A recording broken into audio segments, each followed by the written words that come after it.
2024년을 보내면서 또 2025년을 맞이하기를 원하는 마음으로 가장 귀하고 복된 이 시간에 또 하나님께 예배하는 사랑하는 귀한 성도들을 주님의 이름으로 사랑하고 축복하고 환영합니다. 오늘 우리는 2024년을 영원히 과거의 시간으로 흘러보내고 또 우리에게 주어진 축복의 선물인 2025년을 이제 얼마 후면 맞이할 수 있는 놀라운 축복의 기회를 또 하나님께로부터 공급받고 있습니다. 2024년도에도 여러 가지 어려움과 힘든 가운데 있었지만 하나님께서 우리에게 사명 주시고 또 그 사명을 잘 감당케 하시며 또 하나님께 영광 돌리시는 은혜를 허락하심을 감사하면서 또 새해에도 이러한 놀라운 하나님의 은혜가 우리 가운데 충만하기를 기원합니다. 자, 이제 우리는 2025년을 앞두면서 우리 모두의 마음은 새로운 새해에 대한 기대와 또 바람을 가지고 지금 이 시간을 보내고 있습니다. 자, 그렇다고 한다면 과연 다가오는 2025년은 우리가 또 민족이 또 우리 모든 백성들이 원하는 것처럼 우리의 삶이 그렇게 아름답게 전개되어질까요? 그러나 많은 미래학자들은 그러한 환상적인 대답을 우리에게 제시하지 않고 있습니다. 유엔 통계 전문가들은 2024년도 세계 인구를 81억 6천만 명이라고 이야기하는데요. 자, 이것은 우리에게 희망과 함께 또 다른 두려움을 불러일으킵니다.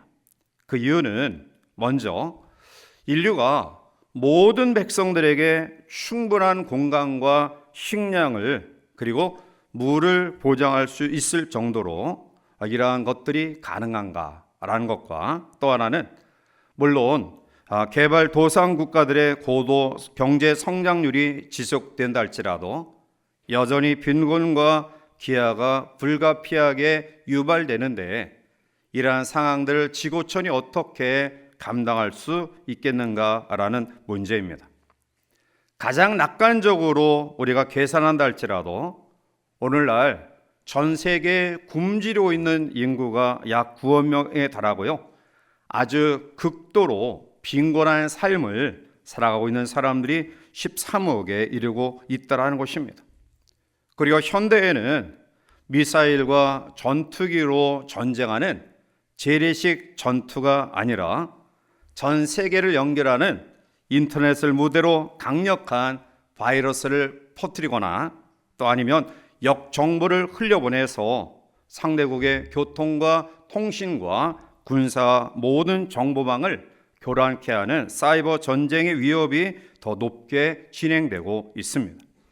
세계 각국은 이러한 정보전의 우위를 점하기 위해서 해킹과 그리고 컴퓨터 바이러스 연구를 비롯해서 물리적으로 바이러스와 전파 방해, 또한 고출력 전자파 개발 등에 나서고 있습니다.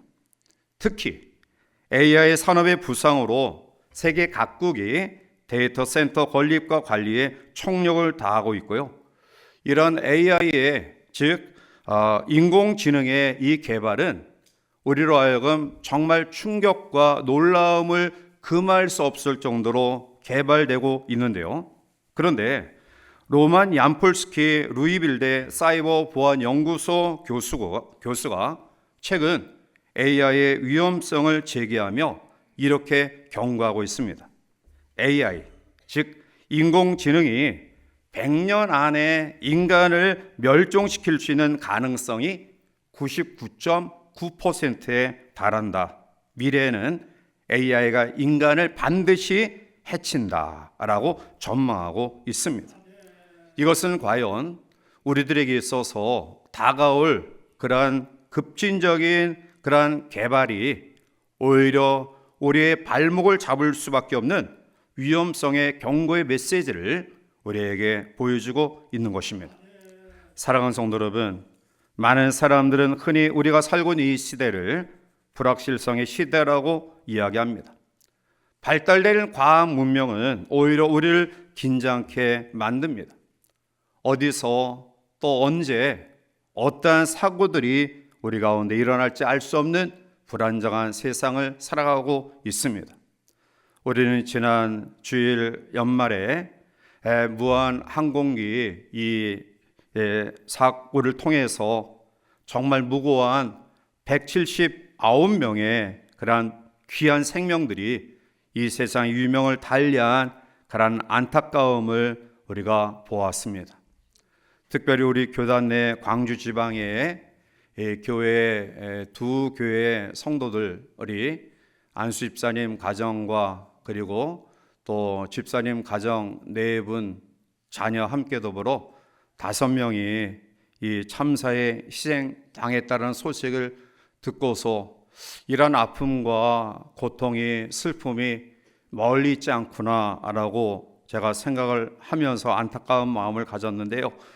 그런데 우리 최낙희 목사님, 우리 허경미 사모님 큰오빠 4분이 이번에 이 참사를 통해서 또 유명을 달리하셨다는 소식을 제가 오전에 듣고 너무나 큰 아픔과 또 충격을 가지고 어떻게 그러한 분들을 위로할 수 있을까라는 그런 안타까운 마음을 가지고 무겁게 하루를 보냈습니다.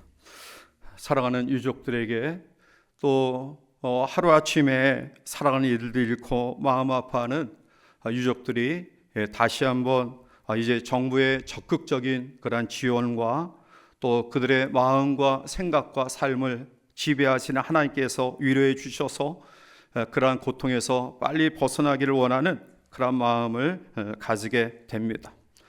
이와 같이 아침에 나갔다가 저녁에 볼 수 없는 그러한 상황들이 빈번하게 우리 가운데 진행되는 이러한 상황 가운데서 우리 모두는 불확실한 이 땅 속에서 큰 불안과 두려움을 가지고 살아갑니다.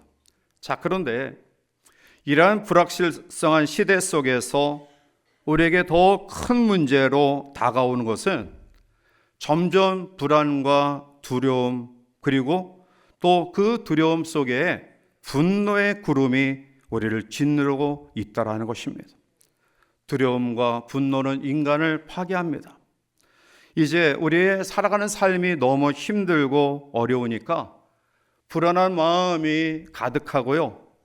또 그러한 불안함이 우리 가운데 있다 보니까 여유 있고 또 포근한 그러한 넓은 마음들이 우리 가운데 점점 사라지는 것 같아요.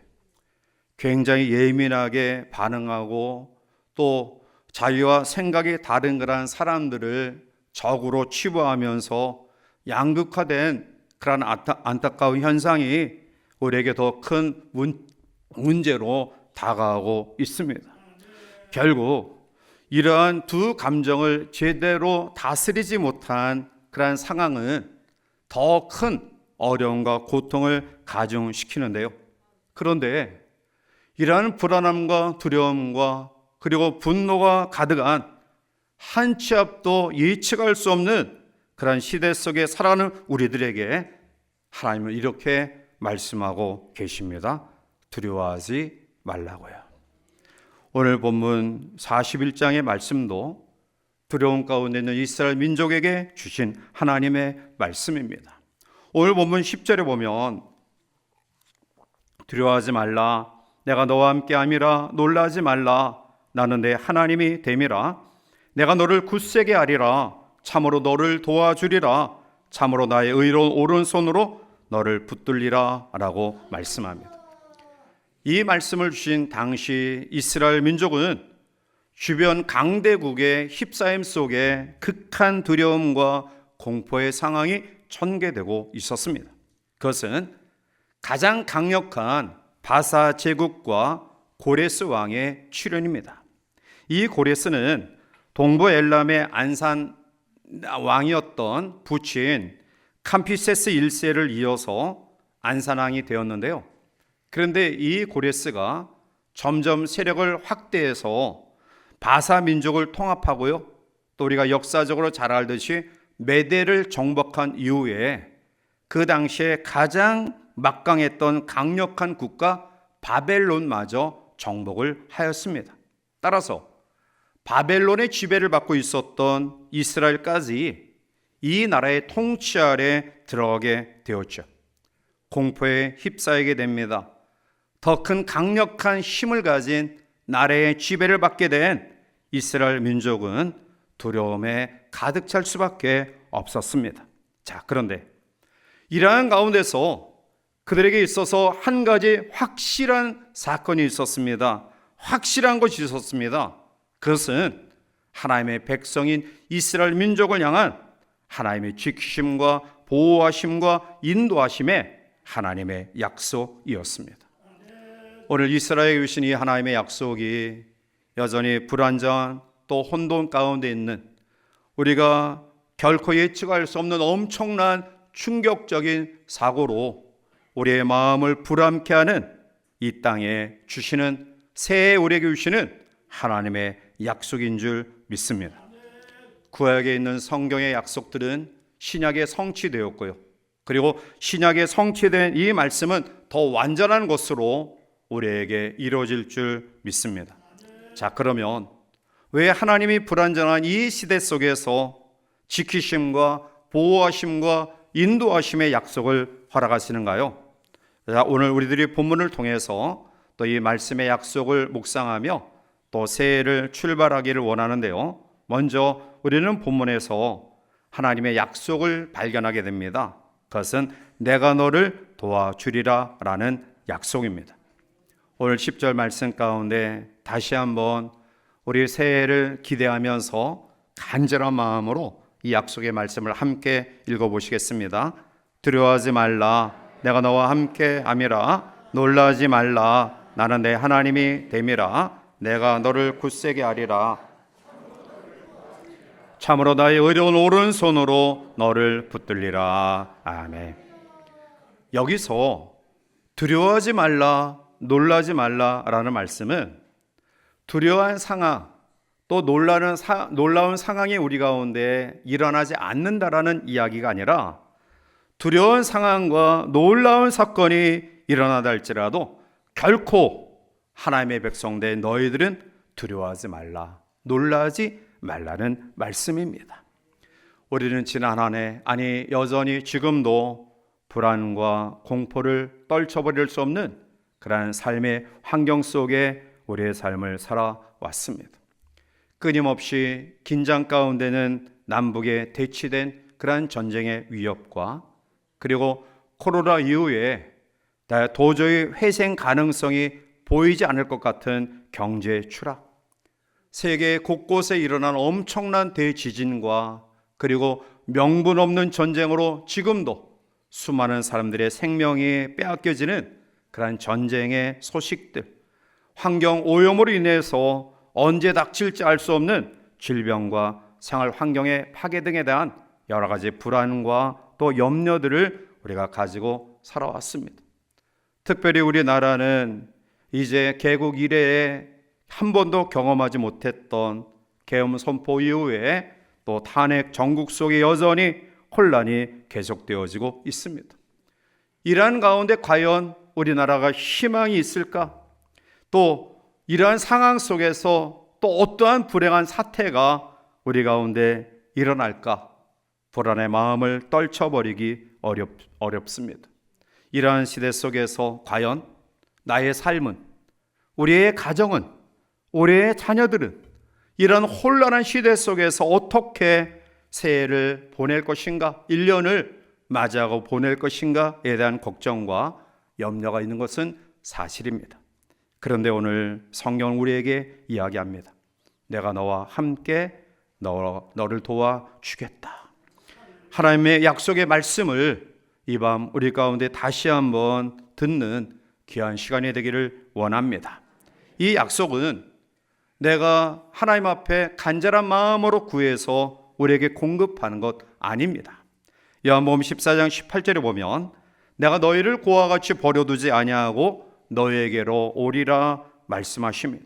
그리고 마태복음 28장 20절에 내가 너희에게 분부한 모든 것을 가르쳐 지키게 하라. 볼지어다 내가 세상 끝날까지 너희와 항상 함께 있으리라 하시니라.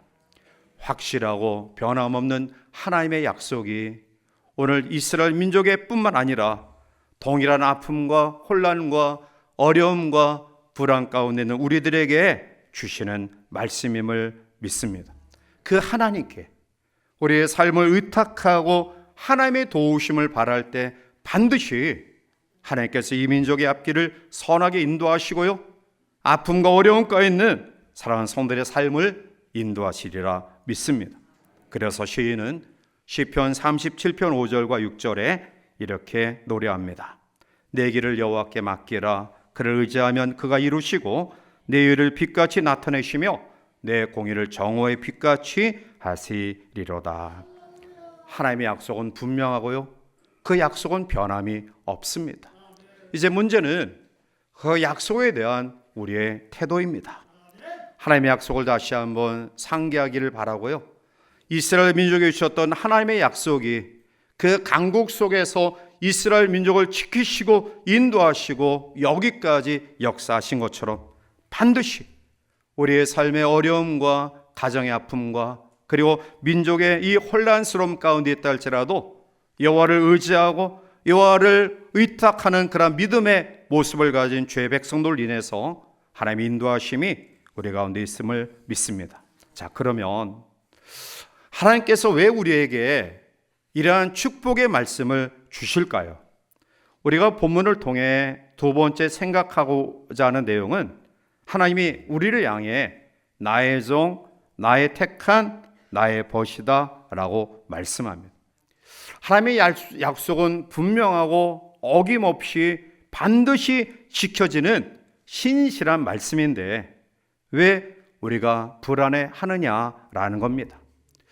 혹시 우리의 마음속에 그분이 아무 이유 없이 왜 나에게 이러한 엄청난 축복의 약속을 하실까라는 의문을 가진 분들이 혹시 계시지 않습니까? 그것은 당연한 생각이라고 생각이 되어져요.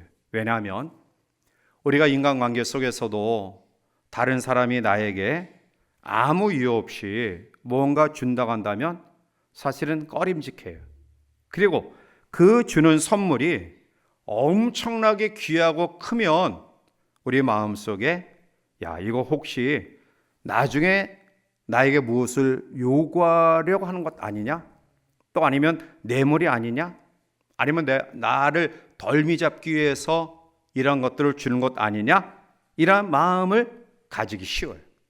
그래서 그 선물이 크고 내가 감당할 수 없이 귀한 것이라고 한다면 우리의 마음은 불안할 수밖에 없는 거예요.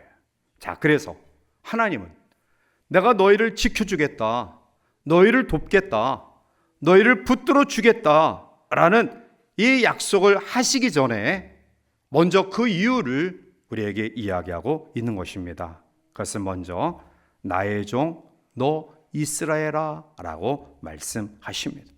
8절 말씀 가운데 오면 그러나 나의 종 너 이스라엘아 내가 택한 야곱아 나의 벗 아브라함의 자손아 라고 말해요. 하나님은 야곱을 가리켜 나의 종이라고 불러요. 자, 여기서 종의 개념은 우리가 생각하는 신분상의 비천함을 뜻하는 것 아닙니다. 이어서 종이라는 개념은 하나님의 구원 사역에 특별히 부름받은 선택받은 존재로서 세상 사람과 구별된 신분을 이야기하고 있는 것입니다. 욥기서 1장 8절에 여호와께서 사탄에게 이르시되 내 종 욥을 주의하여 보았느냐 그와 같이 온전하고 정직하여 하나님을 경외하며 악에서 떠난 자는 세상에 없느니라 말씀이에요. 순전한 믿음을 가진 욥을 향하여 하나님이 어떻게 호칭합니까? 내 종 욥이다 라고 호칭해요. 그것은 택함 받은 하나님의 관심과 간섭 내에 있는 정말 소중한 사람이다 라는 그러한 말씀입니다. 사랑하는 성도 여러분, 하나님의 종이 되었다라는 것은 우리에게 희망이 있는 것입니다. 왜냐하면 우리의 주인 되신 하나님은 모든 것들을 창조하시고 능력이 많으신 분입니다. 그분이 우리를 종으로 세워주셨어요. 여러분, 종은 주인이 책임을 져요. 그 종의 주인이 어떠한 권한과 어떠한 능력이 있느냐에 따라서 속한 종의 위치와 신분이 달라져요.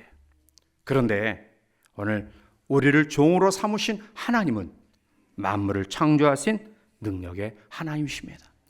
그분이 우리를 나의 종이라 명명하셔요. 그래서 하나님은 종을 책임져 주시기 위해서 너를 돕겠다, 너를 붙들어 주겠다, 그리고 너와 함께 하겠다라는 말씀을 주신 거예요. 사랑하는 성도 여러분, 올 한 해를 보내며 새해를 맞이하는 이 엄숙한 시간에 왜 하나님이 우리에게 놀라운 축복의 약속을 주시느냐? 그것은 우리가 하나님의 종으로 부름받았기 때문이다. 이러한 믿음의 확신이 우리 가운데 넘쳐나기를 주님의 이름으로 간절히 축원해 드립니다. 두 번째로는 왜 하나님이 이런 놀라운 축복의 약속을 주셨을까요? 내가 택한 야곱아라고 8절 중반절에 이야기하죠. 그러나 나의 종 너 이스라엘아, 내가 택한 야곱아, 나의 벗 아브라함의 자손아라고 이야기해요. 야곱은 이스라엘 백성의 조상을 지칭하고요, 특별히 야곱은 이스라엘 백성을 상징합니다. 자, 따라서 야곱아, 내가 택한 야곱아라는 이 말은 오늘날 영적 이스라엘 된 살아가는 귀한 믿음의 성도들을 지칭하는 그러한 말씀이에요. 내가 택한 야곱아, 내가 택한 물레동교회 성도 여러분들아, 오늘 이곳에 예배하는 여러분들아, 여러분들은 내가 택한 백성이다 라는 말씀이에요. 사랑하는 성도 여러분, 우리가 하나님을 택한 것이 아니라 하나님이 우리를 불러주신 거예요. 하나님이 우리를 불러주셔서 자녀 삼아 주신 것입니다. 그 하나님이 우리의 삶을 책임져 주신다라는 거예요.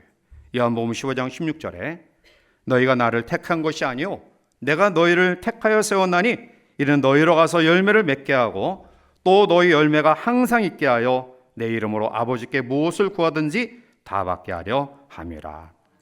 하나님의 택함 받은 저와 여러분들의 삶에 필요한 열매를 하나님이 맺게 하신다. 그래서 하나님의 부르심을 받았기 때문에 하나님은 책임지고 우리를 돕겠다, 우리를 붙들어 주겠다, 우리를 지켜 주시겠다라고 약속하신 겁니다. 마지막 세 번째로 이러한 놀라운 축복의 그러한 아름다운 은혜를 주신 이유를 오늘 8절 하반절에 보면 나의 벗 아브라함의 자손아라고 말씀해. 즉 하나님은 우리를 향해 감격스럽게 벗이라고 호칭하고 있어요. 사랑하는 성도 여러분, 벗이 어떠한 관계입니까? 함께 놀고요, 함께 대화하고요, 함께 사랑하고요, 또 함께 어려움을 당하면 울어주기도 하고요, 기쁜 일이 있으면 함께 즐거워하는 관계가 바로 친구 관계예요. 왜 하나님이 우리를 붙들어 주실까요? 왜 하나님이 우리의 필요를 채워주실까요? 그것은 우리와 마음을 나누는 벗이기 때문에 그런 겁니다. 사랑하는 성도 여러분, 오늘 여러분들에게 있어서 하나님은 어떠한 분입니까? 오늘 여러분들에게 있어서 하나님은 어떻게 여러분 가운데 느껴지고 있습니까? 단지 멀리 계신 분? 아니면 우리가 잘못하면 책망하시는 그러한 분, 절대로 근접할 수 없는 그러한 분으로 생각하고 계시지는 않습니까? 그러나 그렇지 않습니다. 하나님은 당신이 우리를 향하여 너는 나의 벗이다, 그렇게 부르실 만큼 친근하시고요, 편안하시고요, 그리고 우리의 필요를 공급하시는 좋으신 분입니다. 그래서 시인은 시편 3편 6절에서 이렇게 노래하고 있습니다. 천만인이 나를 에워싸 진친다 하여도 나는 두려워하지 아니하리이다. 아멘. 몇 사람만 우리를 가해하려고, 우리를 욕하고 모함하고 대적해도 우리는 얼마나 두려워요. 그런데 천만인이 나를 에워싼다 할지라도 나는 결코 두렵지 않다. 왜냐하면 하나님이 나의 친구이시기 때문에 그런 겁니다. 새해를 맞이하는 사랑하는 성도 여러분, 이 하나님의 축복의 약속이 우리에게 주시는 약속임을 다시 한번 기억하고요, 왜 우리가 그런 말할 수 없는 축복의 약속을 받을 수밖에 없을까요? 그것은 만군의 여호와 하나님이 우리의 주인이시고요, 그 하나님이 우리를 부르시고요, 그 하나님이 우리의 가장 친한 벗이기 때문입니다. 그래서 우리에게 이렇게 말씀하고 있는 겁니다. 우리 결론적인 그런 말씀 10절을 다시 한번 하나님의 종으로서, 하나님의 택함받은 사람으로서, 하나님의 벗으로서 약속하신 이 말씀을 확신하면서 우리 함께 읽고 말씀을 마칩니다. 우리 함께 읽겠습니다. 두려워하지 말라, 내가 너와 함께 함이라. 내 하나님이 됨이라. 내가 너를 굳세게 하리라. 참으로 너를 도와주리라. 참으로 나의 의로운 오른손으로 너를 붙들리라. 아멘. 이 한 해 이 약속의 말씀을 붙들고 또 우리의 주어진 한 해를 믿음으로 승리롭게 살아가는 귀한 성도들 되시기를 주님의 이름으로 간절히 축원해 드립니다.